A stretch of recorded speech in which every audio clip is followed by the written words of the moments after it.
Weather Joy here, back again after a few seconds with our 2021 summer recap. We are getting these out to you in January of 2023, just getting caught up. We're on summer 2021. I'll be back with summer 2022 in a few minutes, but let's get to summer 2021 with an overall sort of review, and then I'll get into more details, and you can go back to the old forecast to see the finer details. And remember, I've got all these on file way back to the beginning of my time. Yeah, that's the best I can say it. Okay, so 2021. After one of the driest springs on record, with serious stints of summer through early June, there is enough spring weather to hold off a summer declaration until the last half of June, which arrives with a vengeance. Hottest heat wave ever, the infamous heat dome. These temps make for the hottest June on record by average. Fire season starts up early after a dry spring, and July is hot and dry. August too is very warm and mostly dry, bringing us probably the hottest and driest summer stretch of June. I think it's halfway through June, all the way through August on record. That's the hottest, driest stretch it looks like. Summer peters out in the first half of September as storms arrive by the middle 10 days to bring an early start to fall and signs of the wetness to come. So look at the fall of 2021 to look into that wetness. Okay. So a couple of notes. Summer 2021, crazy heat wave, ridiculous, hottest, driest June to August ever. So starts off, spring is dry, perhaps the driest on record, and a bit milder than average, but not if you take the average to be the last 30 years. Summer first shows up in mid-April with a record stretch of beautiful summer weather, never before seen. I remember this. It was 7 straight days of summer in mid-April. Crazy. Spring returns late April and throughout May before a near heat wave ends the month and begins June with strong ridging from the U.S. Southwest. However, spring returns for the first half of June before the official arrival of summer, and it comes with a vengeance, as we mentioned, for the last half of the month. It starts humbly with clearing skies and seasonable temps that bring a few summer days alternating with cloudier days before hotter weather sets in for the last 10 days.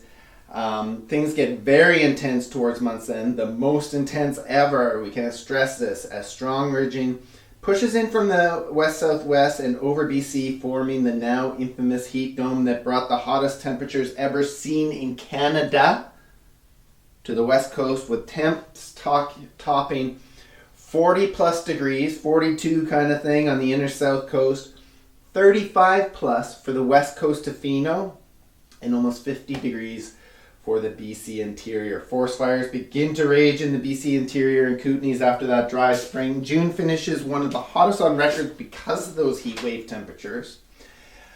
The heat dome ends typically with a trough moving up the coast from the US. We've talked about that lots before. And after that, July begins with a more seasonal summery northwest flow as high pressure sets up offshore.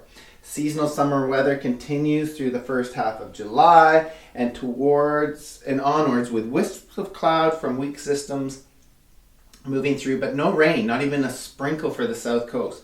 Fires continue to rage in the interior. As we approach the end of July, temps heat up once more into heat wave territory as surface ridging builds in from the west-southwest, then southwest, with a south flow between offshore low pressure and high pressure ridging over the U.S. West.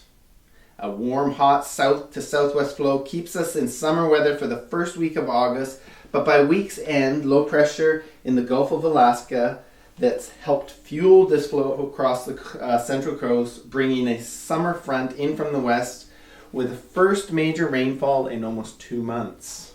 I remember that also. Heat slowly builds again through the second week of August, with new offshore ridging building in from the west-southwest with support over the ridging with ridging over the U.S. West. This ends towards mid-month as coastal low pressure forms, drawing first smoke from inland, then cooler air from the south. I remember that coming across, and then cooler air from the south. As the second half begins, we see a major switch in the pattern. That's the second half of August, as west-northwest flow begins to becomes the dominant player with more seasonable temperatures and bouts of cloud mixed with clearing that keeps us cooler but fairly dry through the end of the month. September marks the start of a shift in the pattern for the Northeast Pacific. And although the South Coast stays quite nice and summery through the first 10 days, we see major storms start to enter the Gulf of Alaska and have a significant fall impact on the Central Coast and Haida Gwaii. However, by mid-month, these Pacific storms are managing to break through our coastal high pressure, bringing wind and rain. Summer returns for a final little stand around the equinox, but once again, as September's last week arrives, Pacific storms arrive also with more wind and rain. Goodbye summer, hello fall. Look into that wet fall of 2021. So yeah, that's 2021 for you, and I will be back with the summer of 2022 in 22, 21, 2019.